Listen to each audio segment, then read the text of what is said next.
wide.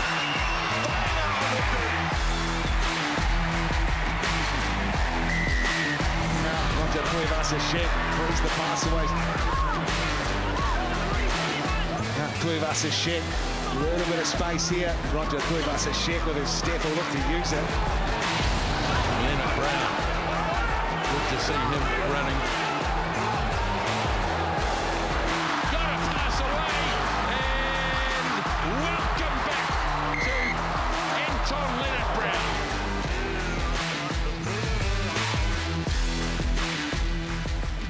Tēnā koutou katoa, good evening and welcome into the breakdown. Well, the boys are back. Roger Tuivasa-Sheck, Anton Leonard Brown and Will Jordan as well. The Chiefs' perfect season continues, but could a couple of our other Kiwi teams be in trouble? These guys could be in trouble a little bit later on because we've got one of New Zealand's best referees, Ben O'Keefe, joining us on the program. You'll have to be on your best behaviour. Jeff Wilson, Sir John Kerwin, Mills Muliaina. You need to be on your best behaviour because you're grumpy tonight. I don't know You're where grumpy. to start. I don't know where to start, Sir John Kerwin. And to get the #1 referee in New Zealand, I've got some big questions for him.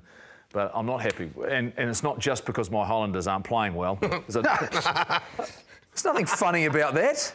Show some respect. He's only one. When you were 0-8 down in Hamilton, where was I? Actually, I was on the Chiefs then, wasn't I? Yeah. Well, all that matters is where they are now. But one major thing from the weekend was relief. Seeing Will Jordan back out there for the first time in 8 months, JK. Yeah, it's been a long haul from me. When I read the article the other day about how long he's been out, I didn't think it was that long, Mills, but that was pretty tough. Came straight back into it, though. I think it's good for New Zealand rugby. Where does he play, though?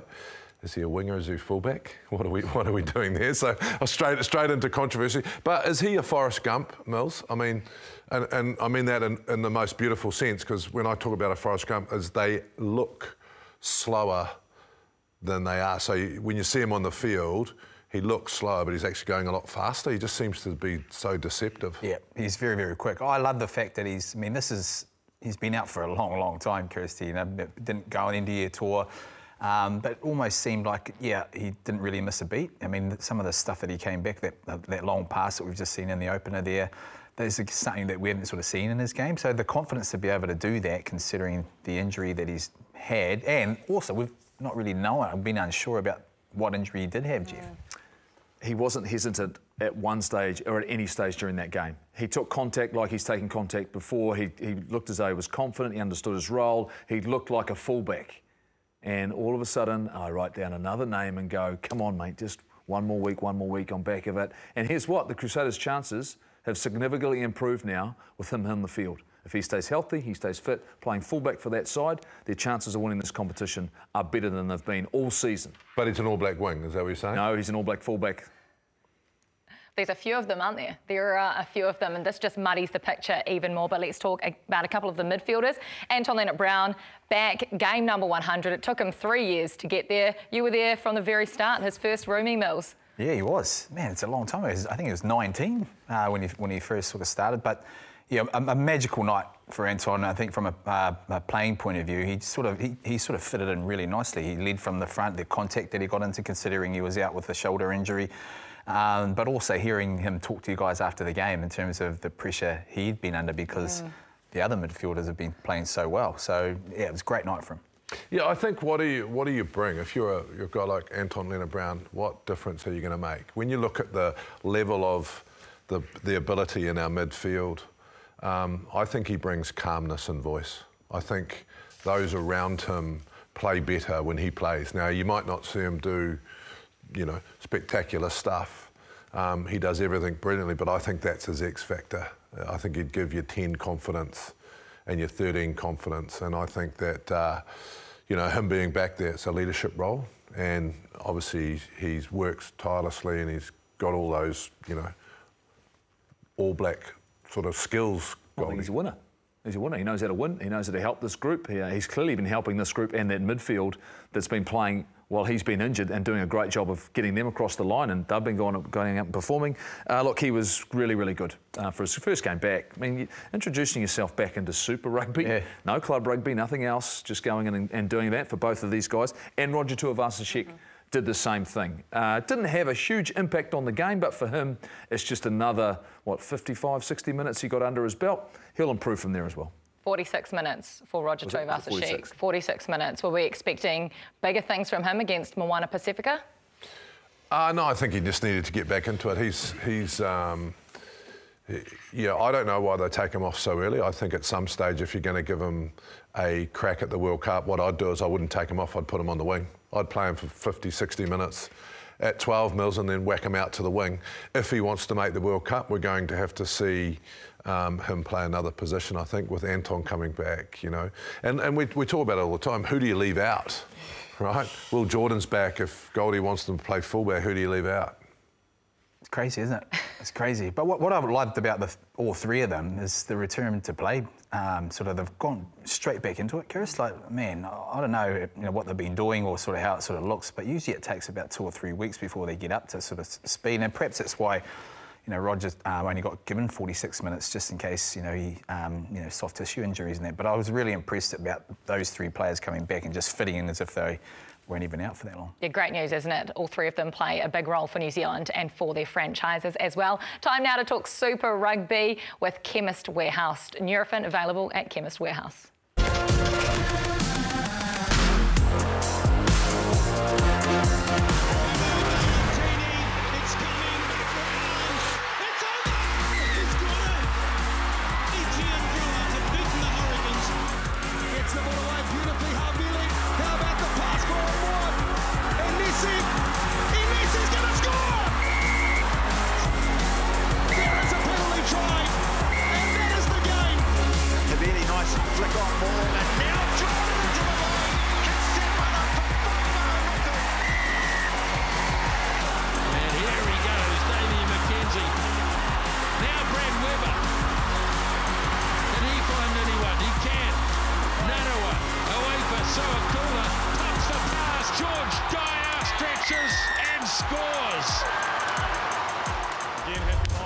Literally all of us just sat there shaking our head. How good was that to watch? You were there in person. You got to see it live, Jeff. Best team try in Super Rugby history.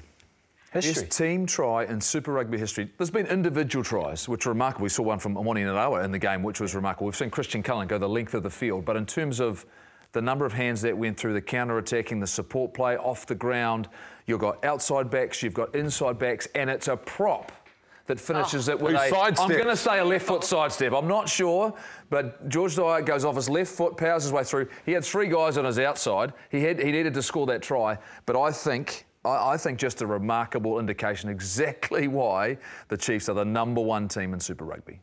On fire. They are on fire. Got some people to come back, like Anton Leonard-Brown. He'll just keep getting better. So, but I just love the way they're playing. I just think they're playing a style of rugby.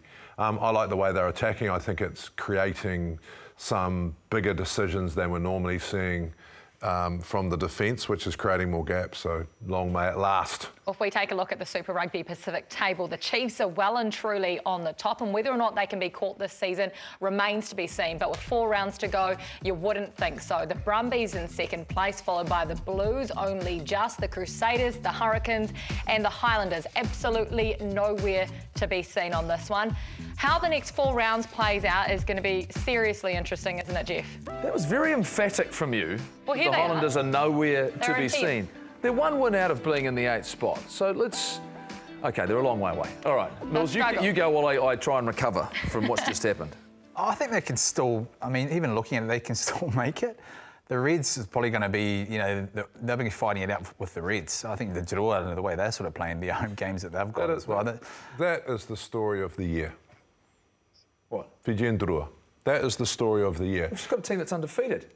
That's the story of the year. Yeah, but that's OK. We expect that sometimes. But the Drua have actually done exactly what World Rugby and Super Rugby have asked them. They've established themselves. You do not want to go up there. You do not want to go up there and play. I mean, they've just beaten the Hurricanes. They've beaten the Crusaders at home. And for me, it's a massive, massive call out to Moana Pacifica to go back to Apia, right? Because it is a extra...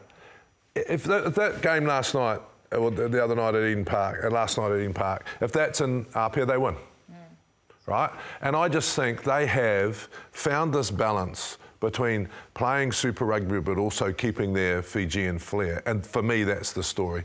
We wanted Pacifica Rugby to benefit, and they have taken it with both hands. And I really hope they make the top 8. Well, winning is just an expectation for Fiji now in Fiji, isn't it, Mills? Yeah, it is. And look at the crowds. I mean, we've spoken about the crowd numbers as well when you turn up, but the love of the game there is definitely there. I agree with you, JK. I think Moana Pacifica need to really think long and hard about sort of what it looks like in Apia. I know, there's challenges around the facilities and things like that, but, perhaps they just possibly need to actually go and do it and then fix it along the way. The Blues gave them an opportunity by not selecting their strongest side, and they took it the Moana side. And they were very, very unlucky. In fact, I think very unlucky not to have won that game. The Blues did enough. It was important for them.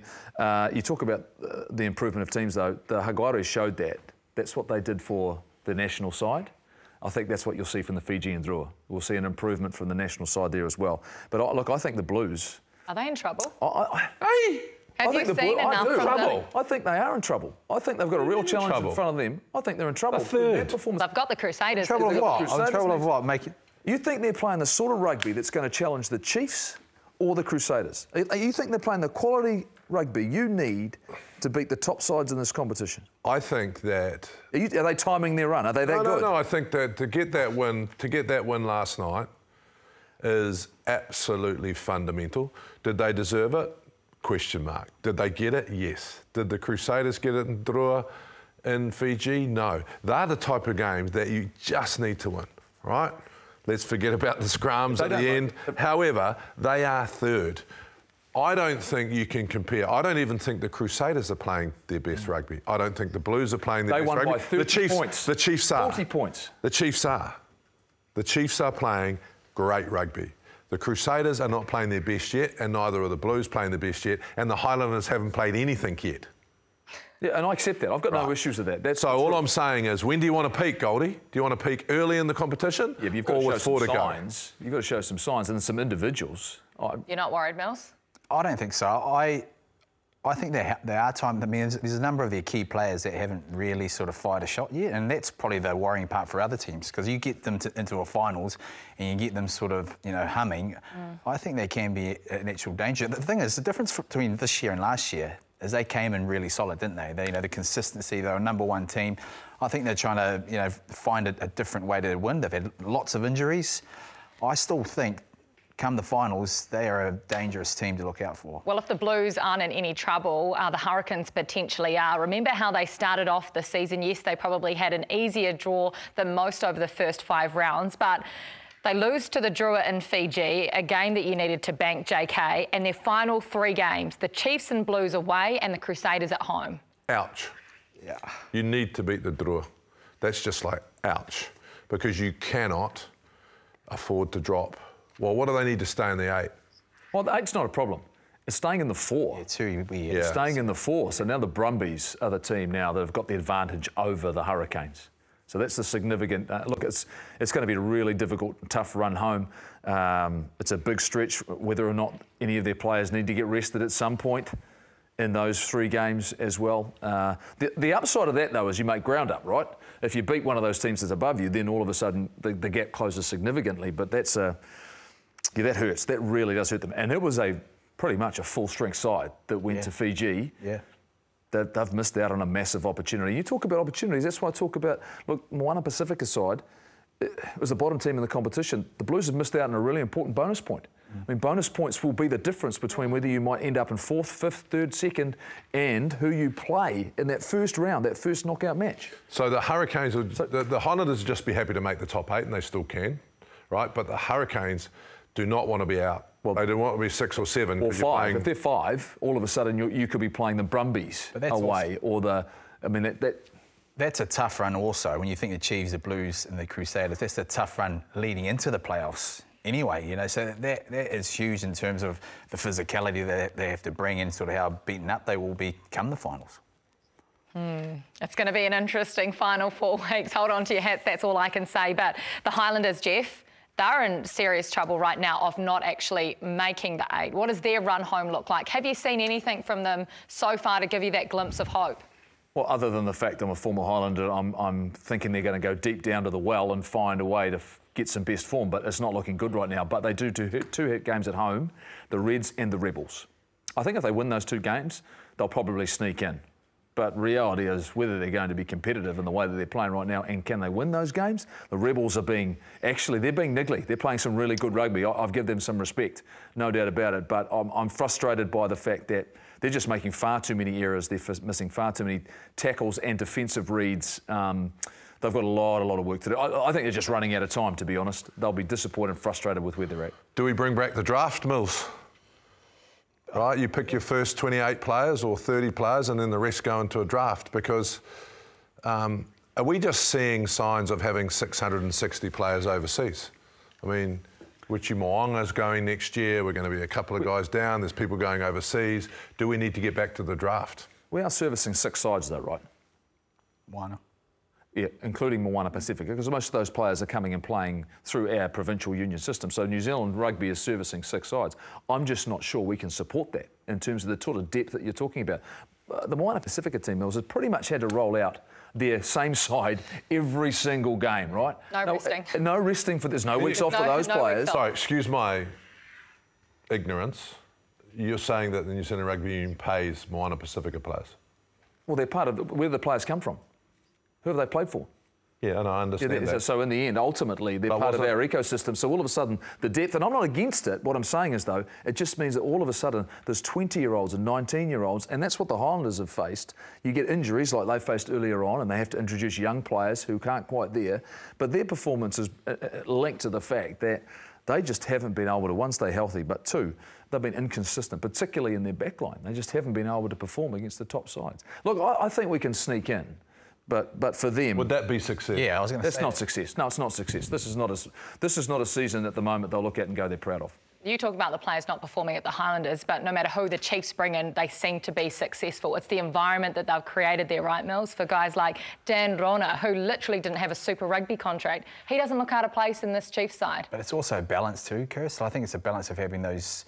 Yes, an environment that's really good, but the guys in the environment, you know, the leaders, you know, have fought through some hard, you know, couple of years in terms of the losses that they have had. The Highlanders, they lack a couple of those leaders because they're chopping and changing. They're directors, you know. Sean Stevenson, Damien McKenzie. You put those two players in the Highlanders, I'm pretty sure the team will be going just fine. They might not be a top-tier team, but that's the challenge for them. I agree. The Chiefs are they're stacked with form players and great confidence who are clearly well coached. Well, when did you last see a Chiefs team actually play like this? When was the last time? When they won it. Well, back-to-back years. Yeah. And they won it in a different way back then. They were tough, and their defence, actually, I'll say that they're tough this time. Their defence is outstanding. I mean, and also they had the professor there, and he was doing some stuff that was pretty special, changed to counter-attack. Actually, one of the things that they used to do, the shielding got banned because, you know, guys were training to run back and do holes. But, yeah, probably back then, since they've been that good. It's been a long time, hasn't it? It has been a long time, nearly a decade. Let's take a look at our Gillette head-to-head from the weekend. It was the 2 captains locking horns in the loose forwards. Who did it better? Was it Sam Cane or Billy Harmon? The stats say Billy Harmon, Jeff. But if you look at how the 2 played, who was it for you? One of those guys had to do everything. The other one just had to do his job. And Sam Cane did his job. And I tell you what, and his tackle percentages, there's a couple of that he fell off that he would like to have. But I tell you what, his physicality through the course of the 80 minutes, Mills, once again, he doesn't fall off. He doesn't drop off. He continues through the course of the whole entire game. He keeps hitting and hitting and hitting. Harmon's just having to do too much right now, carrying so much of the load. He's playing really good rugby, and I can understand why the next level are interested in him. Yeah, I like that fact that he's. I mean, when you look at a team that is struggling and guys, you know, stand out. You know, Harmon he's really leading front, but he is having to work a lot harder than what Sam Cane is. But in saying that, Sammy's decision making, and you know, it's always sort of difficult when you are in a team that are going really well and you're leading them well. But also, you know, what's the impact of some of that stuff that he's actually doing? You know, the hits, even if though he missed that one that you're talking about, but what's he doing? You know, off the ball that it's, you know, allowing other guys to actually score too. We don't take 3 sevens to the World Cup. You right? Yeah, but Artie be your 3rd one, right? But the thing I like about Sam Cane and Dalton Papali'i is I reckon we've got it covered. You know, I think Sam's back to some of his best form. I think Dalton can come on, or Dalton can start it and Sam can finish, and I think that's really good for us because it's such an attrition rate. How old is Billy? I'd say he'd be mid-20s, Yeah. 26, 27. I think he's been their best week in, week out. I think he's playing good rugby, but I don't think that he'll probably get ahead of a couple of the Chiefs boys that can play 6, 7 and 8, and one in particular. So, plays week. You got to take your hat off to him because he just plays hard week in, week out. Yep, and you're not even including in that conversation an Ethan Blackadder yet, who's about, I think, a couple of weeks away from returning from the Crusaders. So here's a question for you, because I was thinking about before, Mills, when you brought it up.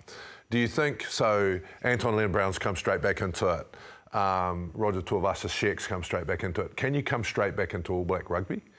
You know, if Blackadder doesn't play for the rest of the tournament, is he still available? Can you play him in the championship and say, good luck, son? I think you can with a Blackadder. Man, that guy has got an engine on him, you know. And that's why I've been so impressed about those 3 guys coming back, you know, so well. I think it depends on the player. I think Blackadder, he's awesome. You know, I'm looking forward to seeing him sort of come back in the stuff that he does. I remember that test that they played in, I think it was Brisbane. He was just everywhere, and I think, you know, we need guys like that. We need some he's got a lot of mongrel. So I'm assuming it was Luke Jacobson you're talking about. No, who else would I be talking about? I mean, you invented positions for players. That's before. true. That's true. That is true. Well, it's time now for our Musashi Power Play. Musashi available at Chemist Warehouse. I never thought we'd be analysing this, but Jeff is going to analyse some scrums. No, we're not analysing. Oh, what is that? What? Please don't tell me this is the highlight. It is.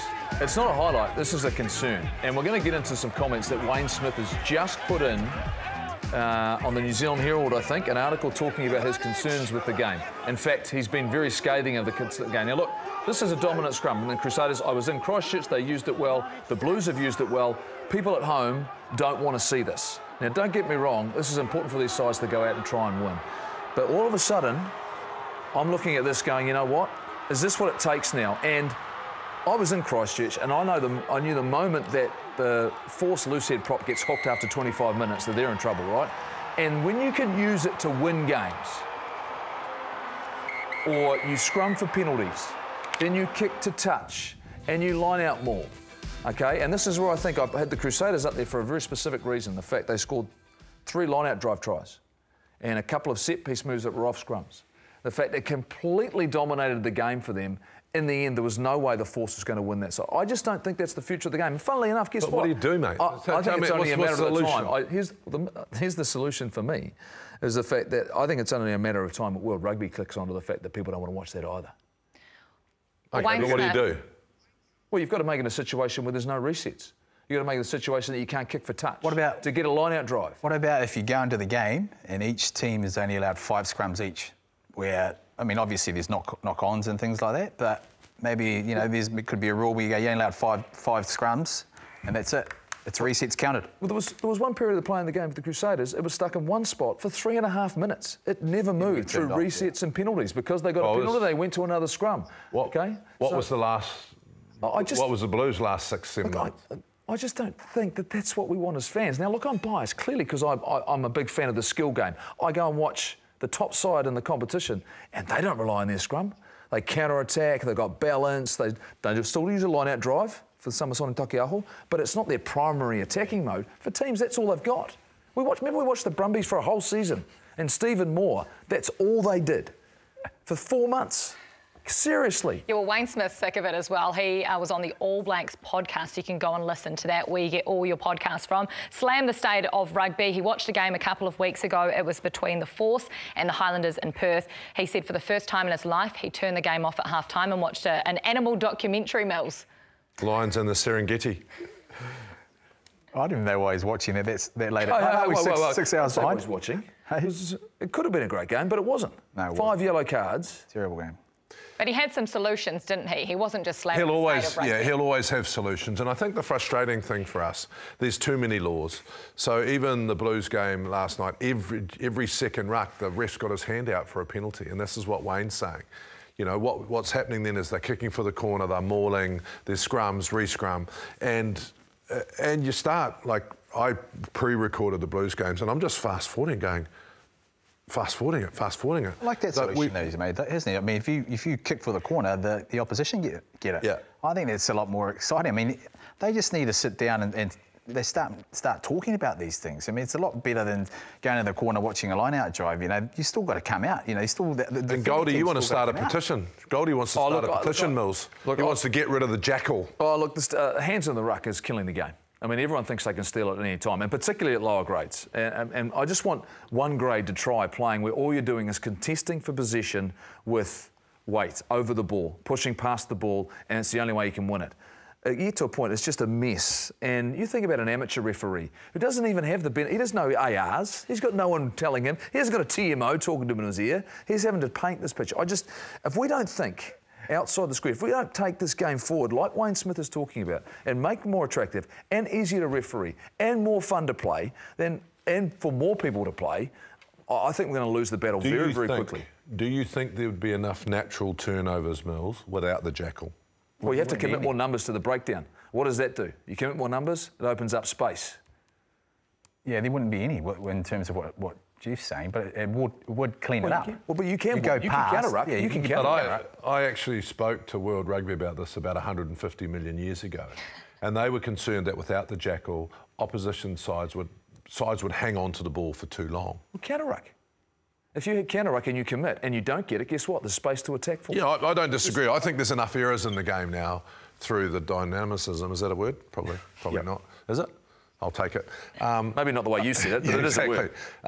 Around the ball getting dropped or big hits. So, yeah, I reckon we should start a position, get rid of the jackal, but we got to stop trialling stuff and just actually do stuff. And I think that's the beauty of Super Rugby this year. They've actually gone, we're not going to wait for World Rugby.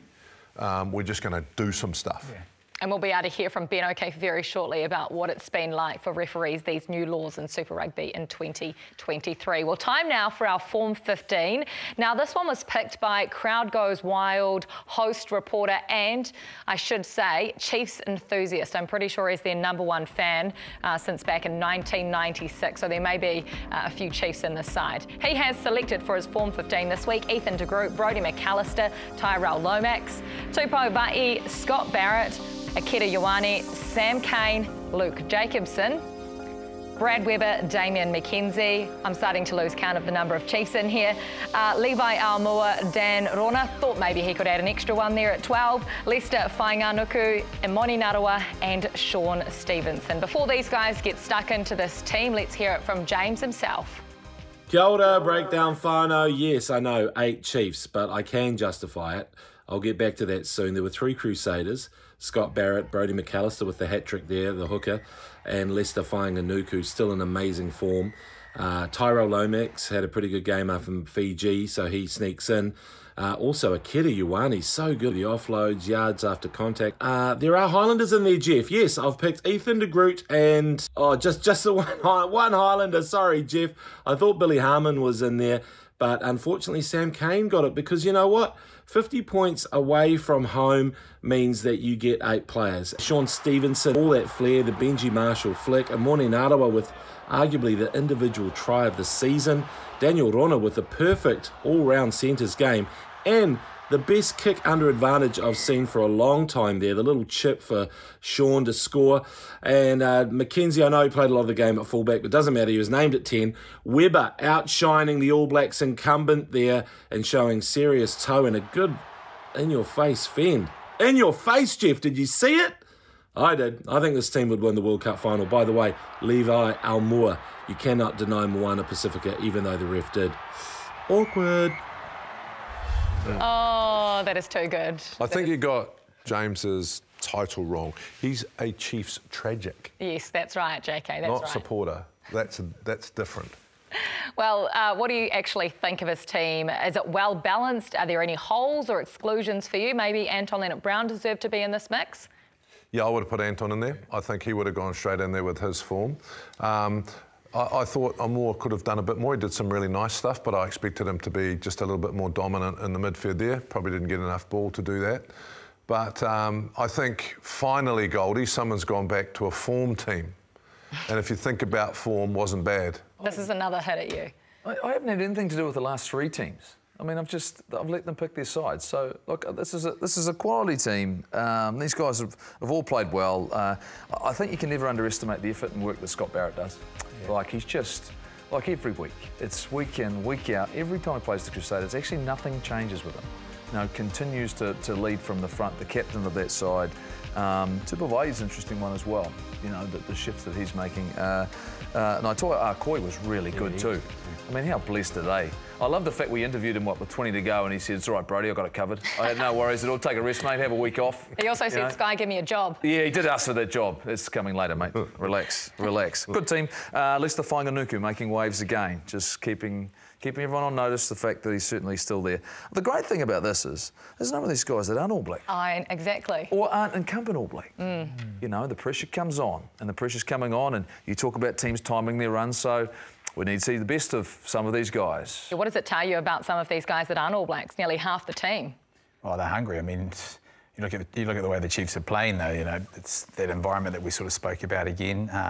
Yeah, I like that sort of. I like the side that he picked. I mean, there are some incumbents that are starting to peak. Even David Havili, he's always been really solid too for the Crusaders since coming back from injury. So I'm looking forward to the next 3 or 4 weeks is going to be crucial for some of these guys. His comments around Brad Weber outplaying Aaron Smith?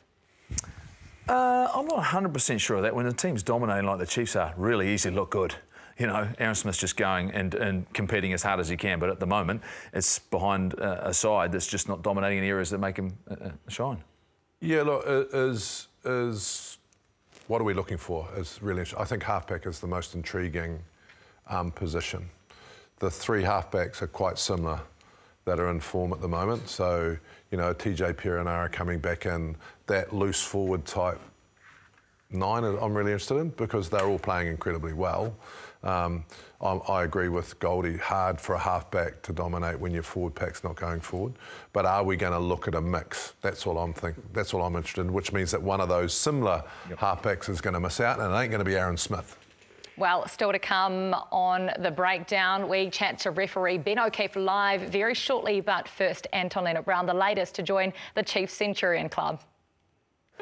See, I'll be obviously nervous 90s at the moment, as a lot of cricketers know. 99 games, 1 off from the ton. Yeah, I'm limping my way to Hundy, dislocated my shoulder at 98, high ankle sprain 99, and obviously you've managed to overtake me, but similar to you, I grew up watching Crusaders play, and in all honesty, that's who I dreamt of playing for.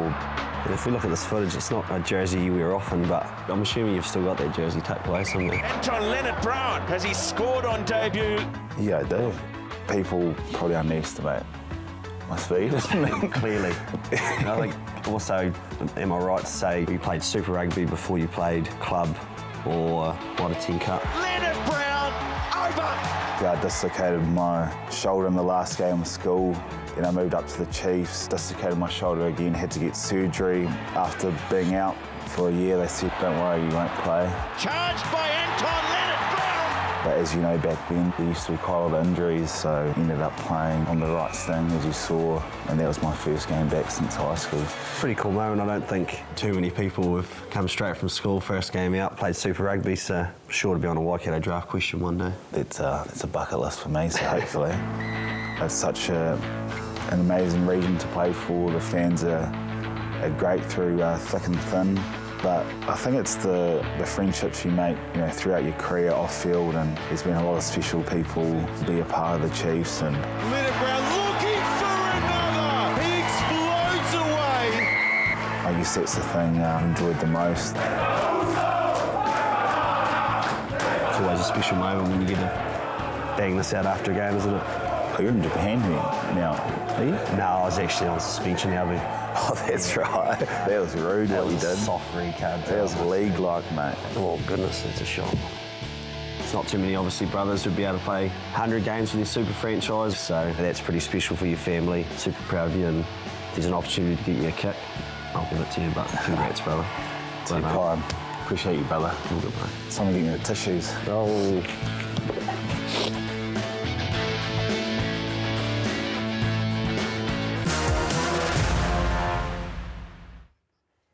Now, this is the time you have to be on your best behaviour. No mai, hoki mai, welcome back into the breakdown. Yes, we are joined by New Zealand's top rugby referee, Ben O'Keefe, right now. Ben, thank you so much for joining us on your Sunday. It has been noted by so many people that you seem to be in career best form right now. So what do you put that down to?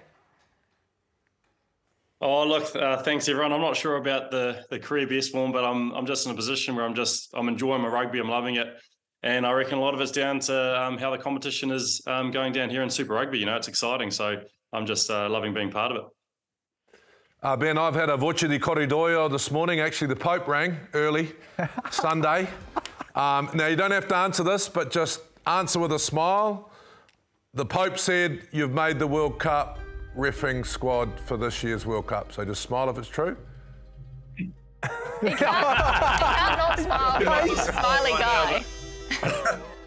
It officially comes out next week, JK. So I'll need that phone number for the Pope next week. Yeah. Maybe I'll have to thank him. Mate, no, if he doesn't get it wrong very often. How are you finding the new rules, Ben? Because you are in the form of your life. I've been getting a little bit frustrated with some of the time spent around the scrums, but has it changed for you on the field? Is it hard to actually referee, you know, the 30 seconds or the 45 seconds? I've absolutely loved the new rules, and I get to experience it because at the start of the year I went from doing Super Rugby to a Six Nations game and then coming back into Super Rugby. And I remember flying home after doing my Six Nations game, which are different, but I was genuinely excited to come back to Super Rugby because it's faster, there's less stoppages, we're encouraged to use the TMO less, so more on-field live decisions.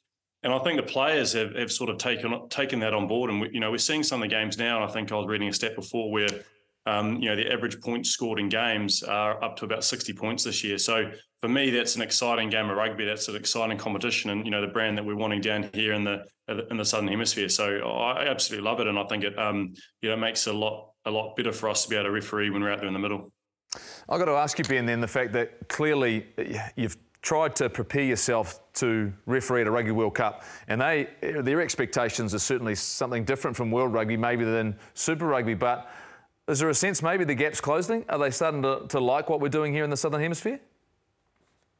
Yeah, I think so. I think we're always sort of seen as the baby brother, or the competition down in the Southern Hemisphere, and there's all the trophies and that up north and the competitions they do. But I think they've looked at what we're doing, especially with the TMO. So the speed that we're actually delivering the yellow cards and the upgrade to red. And they're seeing that. They're seeing the amount of time it takes, the amount of time that actually the ball's been played in a game of rugby, the less amount of time that you see a referee on the big screen, which I think is always a good thing.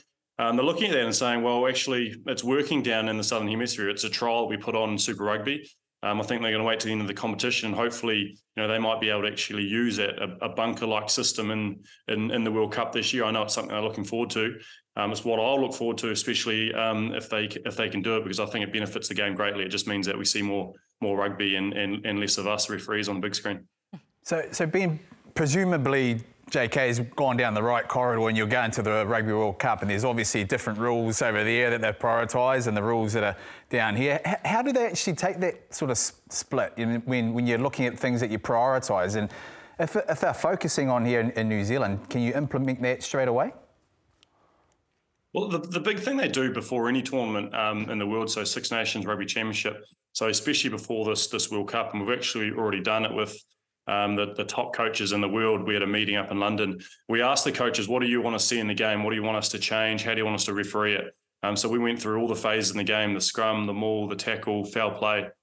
So there's a big collaboration around what the coaches want to see, how they want to coach their players, and then, as referees, how we implement that. So the collaboration's there, and I think, the last piece of that puzzle was what they're wanting to do around the TMO and around foul play.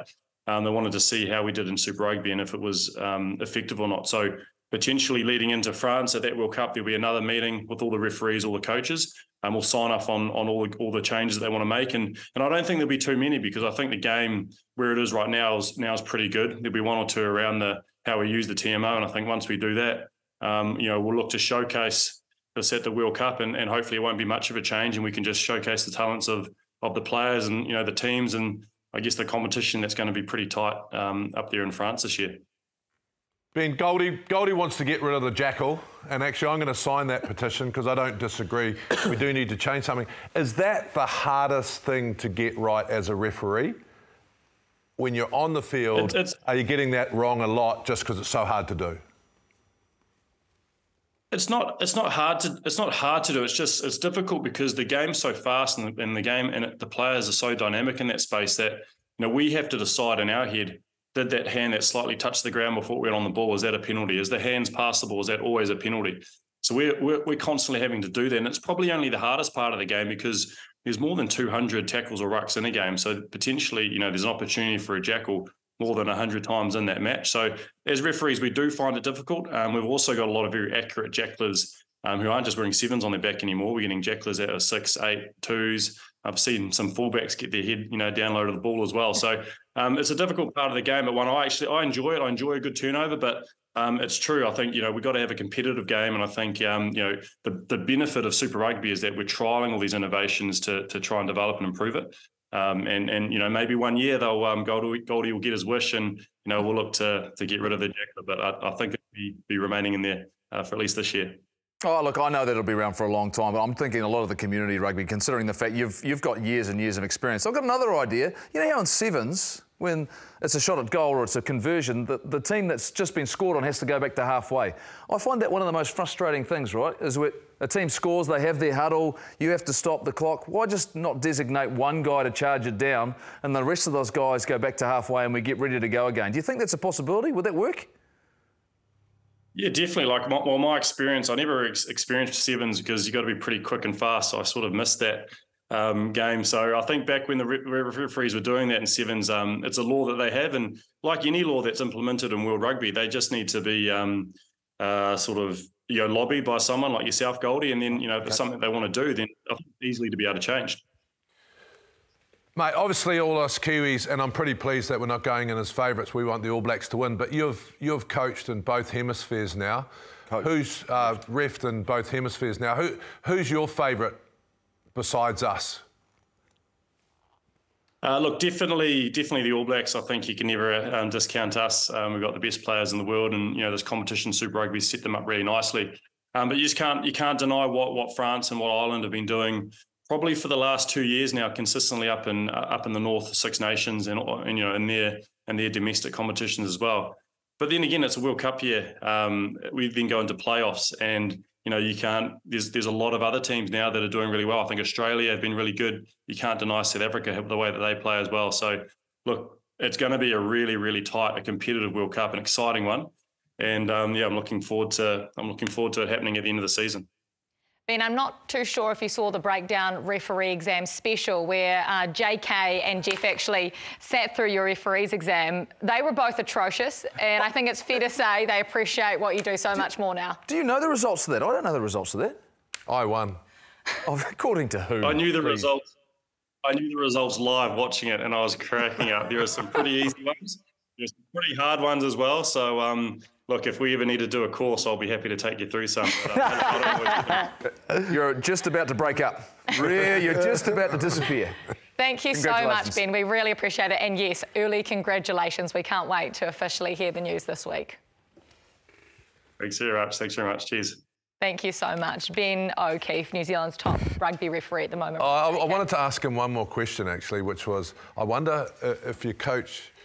sometimes, Mills, you play in another hemisphere and it's a bit slower, you've got a bit more time. I wonder if the refs feel that, if it's faster down here or. Yeah, well, they have an influence too, wouldn't they? I mean, that's the thing too. You sit up there, and if it is sort of slower, then they try and speed it up, So he anticipates the game really well. Yeah. He's got a great feel for the game. He knows when he can and shouldn't blow his whistle. I just think for Ben at the moment, he's setting a great standard for everybody else to look at and go, you know what, that's how you control your relationships with the players on the field as well. The fact he doesn't seem to get in a back and forth with anybody, really calm under pressure. But like I say, when you anticipate the game, he doesn't get tired. That's the difference. That's what I was going to say. He doesn't get fatigued because he's just, I've got a sense it's going there. I've got a sense it's going there. He's got shortcuts, just like Mills used to use. Just in the middle of the park. Just how to get there. I'm serious, though. I still think they need to come back to the rule that I want. 3 repetitive penalties, someone gets sent off. Because the players... And it's not their fault, I'd do exactly the same. But last night, I don't know how many guys came in from the side. right? And so it's another penalty. Then someone does this, that. After 3 penalties, you lose a guy to the bin. And then we'd start respecting the law, because the players, like, there's too many laws for the referee, so we need to start bringing in some... Do you think then, with what he said, that the rules have actually, like, helped the way the Chiefs have been playing in terms of what he's sort of spoken about? Because they're the only team that have really been firing. I know there's other things, but can that be a factor? Can I just say one thing? I reckon they're the fittest team in the competition. Their conditioning, for whatever reason, whatever they've done, I think they're a cut above. And you watch them, they never run out of puff. From 1 to 23, they don't get tired. The guy, Sam Cane's doing 80. He does his captain's interview. There's no problem. Like, they're on top of their games physically. And I know for a fact, I think they've only got 2 players who do over 5 minutes in a Bronco. That's everyone.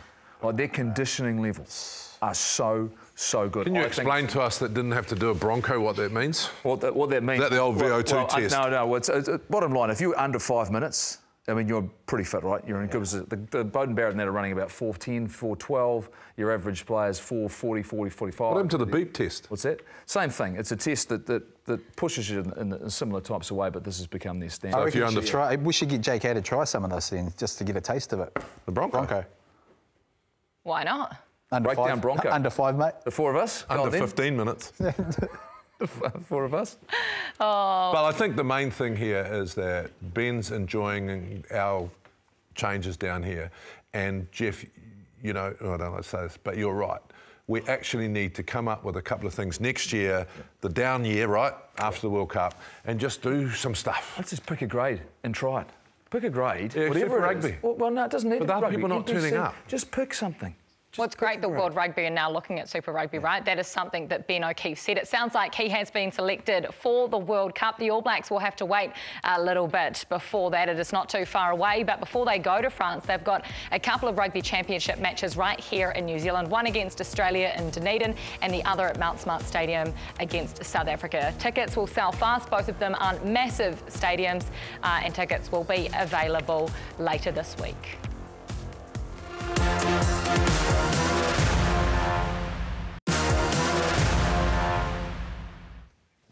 Well, we've talked a lot about the weekend that was. It was great to have a top referee on the show as well. But what about the weekend to come? This Saturday, set the alarms. You do not want to miss this game. The big derby between the Crusaders and the Blues. It's the reverse fixture in Christchurch this time around. JK, are you ready? Are the Blues ready for this one?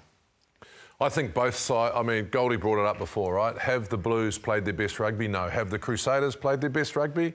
No.